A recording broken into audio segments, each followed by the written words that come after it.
एस्टफेनिया गुटिएरेज़ Lazaro नाम की लड़की की मौत जब 1991 में रहस्यमय तरीके से हो गई थी। उसके डेथ के बाद जिस तरह से भयानक भूतिया और रहस्यमय घटनाएं हुई कि पुलिस भी उस मिस्ट्री को सुलझा नहीं पाई, और पुलिस ने अपने रिपोर्ट में आत्मा का जिक्र किया था और उसके साथ साथ आत्मा को मौत की वजह और दोषी भी बताया। हिस्ट्री में शायद पहली बार खुद पुलिस ने माना कि भूत होते हैं। और इस कहानी पे एक मूवी भी बनाई गई है जिस फिल्म का नाम वेरोनिका है। और वेरोनिका फिल्म की असली कहानी शुरू करने से पहले प्लीज वीडियो को लाइक करके चैनल को भी सब्सक्राइब कर ले। तो चलो शुरू करते हैं वेरोनिका फिल्म की सच्ची कहानी, जो दुनिया की सबसे ज्यादा हॉरर या डरावनी फिल्म मानी जाती है। एस्टफेनिया का पूरा नाम एस्टफेनिया गुटिएरेज़ लाज़ारो था। एस्टफेनिया के फैमिली में माँ, बाप और 2 भाई बहन थे। एस्टफेनिया ने 1990 में जब कॉलेज जाना शुरू किया तब उसके बर्ताव में अलग और अजीब बदलाव होने लगे थे। वो अपने भाई पर डरावने तरीके से चिल्लाती और अटैक भी करने लगी थी, जैसे मानो वो उसे मारना चाहती हो। एस्टफेनिया अजीबोगरीब हरकतें करने लगी थी, कभी कभी रात में रोती और भयानक तरीके से चिल्लाती थी। एस्टफेनिया अपने अपार्टमेंट के लकड़ी के दीवार को अपने नाखूनों से नोचती रहती थी, जिससे उसके नाखून टूट जाते थे। एस्टफेनिया को इस तरह का दोहरा पड़ता हुआ देख के उसका परिवार बहुत डरा हुआ था। आखिर उसके साथ हो क्या रहा है वो किसी को समझ नहीं आ रहा था।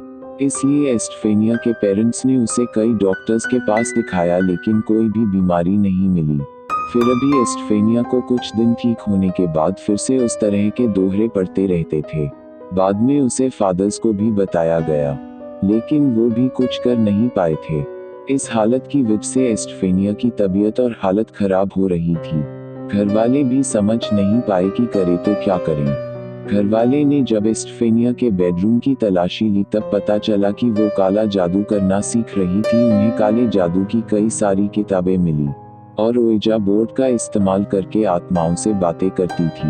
एस्टफेनिया ने उन्हें कुछ अजीब चीजों के बारे में कहा था, कुछ अजीब साए और आकृतियों के बारे में बताया जिनके चेहरे नहीं होते थे। वो रात में उसे मिलने आते और अपने साथ चलने के लिए कहते थे। इस घटना के लगभग 5-6 महीनों के बाद 13 जुलाई 1991 के दिन एस्टफेनिया ने अपनी बहन पर आक्रामक हमला किया और उसके अगले ही दिन एस्टफेनिया को एक भयानक दोहरा पड़ा, जिसके बाद वो कोमा में चली गई। तब उसके पेरेंट्स उसे हॉस्पिटल में ले गए। डॉक्टर्स ने उसके बाद एस्टफेनिया को करीबन 3 वीक तक ऑब्जर्वेशन में रखा। कोई बीमारी एस्टफेनिया में नहीं मिली, सब सही था और तब से उसे दोहरे भी नहीं पड़ रहे थे। घर वालों को भी थोड़ी तसल्ली मिली कि अब शायद एस्टफेनिया ठीक हो सकती है, लेकिन कुछ दिनों के बाद एस्टफेनिया की अचानक मौत हो गई। डॉक्टर्स द्वारा भी पोस्टमार्टम रिपोर्ट में अचानक संदिग्ध मौत बताया गया। एस्टफेनिया के डेथ से डॉक्टर्स खुद भी हैरान थे, लेकिन एस्टफेनिया के डेथ के बाद तो और भी ज्यादा डरावनी घटनाएं होने लगी। एस्टफेनिया के रूम से रात में अजीब तरह की आवाजें आती थी। उस रूम में जोरों से हवाएं आती थी। उसके माँ बाप ने उस रूम में काला साया भी देखने का दावा किया। उसके बाद घर में दरवाजे अपने आप खुल जाना, शीशे टूटना जैसी घटनाएं उनके घर में होने लगी थी। लेकिन एस्टफेनिया के पेरेंट्स को ऐसा लगता कि वो एस्टफेनिया ही अपने घर में रहती है और कुछ तो उन्हें बताना चाहती हैं।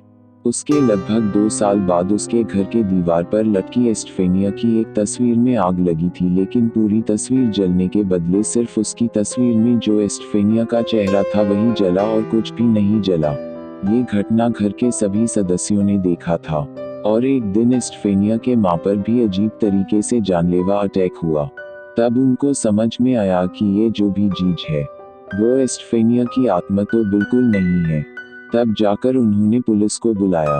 एस्टफेनिया के मौत के बाद उसकी टीचर ने बताया था कि एस्टफेनिया और उसके 3-4 दोस्तों में से एक दोस्त के बॉयफ्रेंड की डेथ हो चुकी थी और वो दोस्त जानती थी कि एस्टफेनिया उससे बात करा सकती थी। और एक दिन सभी फ्रेंड्स ओइजा बोर्ड के इस्तेमाल से एस्टफेनिया के बॉयफ्रेंड के आत्मा को बुलाने की ट्राई कर रहे थे। तभी उनके एक टीचर ने उनको देख लिया था। तब उन्होंने उसे हटा दिया, पर जब उस टीचर ने उस ओइजा बोर्ड को तोड़ा तब उसमें से धुआं निकला था। वो धुआं एस्टफेनिया के बॉडी में चला गया था और ये सभी ने देखा, लेकिन किसी ने इस घटना पर ज्यादा ध्यान नहीं दिया। लेकिन बाद में जब एस्टफेनिया की मौत रहस्यमयी तरीके से हुई तब उसके टीचर ने घरवाले को बताया और एस्टफेनिया के घर वालों के पुलिस को बताया था।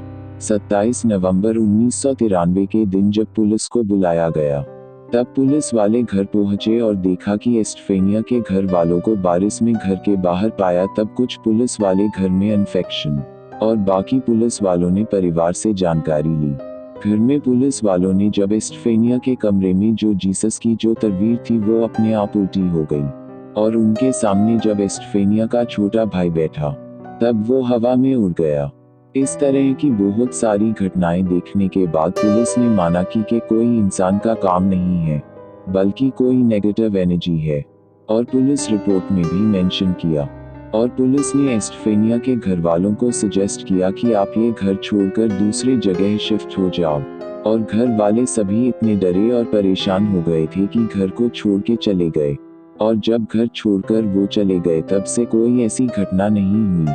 तो ये थी वेरोनिका फिल्म की सच्ची कहानी। आपको ये एस्टफेनिया की सच्ची कहानी कैसी लगी कमेंट करके जरूर बताएं। आपके साथ भी अगर कोई डरावनी घटना बनी हो तो हमें इंस्टाग्राम पर बता सकते हो और आप किस टॉपिक पर अगला वीडियो चाहते हैं वो भी कमेंट करके बताएं। तो मिलेंगे ऐसे ही एक डरावनी कहानी के साथ।